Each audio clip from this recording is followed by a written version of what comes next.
సంగారెడ్డి జిల్లా నారాయణఖేడ్ మండలంలో విషాదం చోటు చేసుకుంది. వెంకటాపూర్ గ్రామ ప్రభుత్వ పాఠశాలలో మధ్యాహ్న భోజనం వికటించి సుమారు 25 మంది విద్యార్థులు తీవ్ర అస్వస్థతకు గురయ్యారు.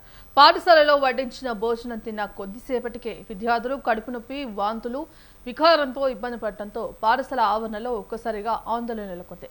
విద్యార్థుల పరిస్థితిని గమనించిన ఉపాధ్యాయులు, స్థానికులు వెంటనే స్పందించి 108 వాహనంలో వారిని నారాయణఖేడ్ ప్రభుత్వ ఆసుపత్రికి తరలించారు.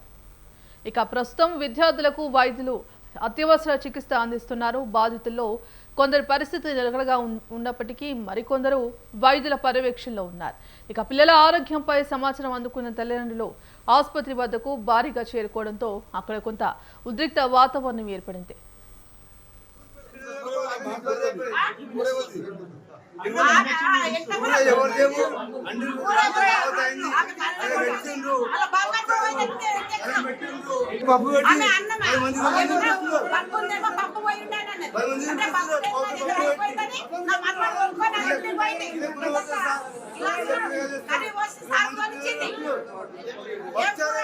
గుర్తుపడతారనే కదా అంటే నువ్వు చెప్పేది తీసుకొని వచ్చిండు.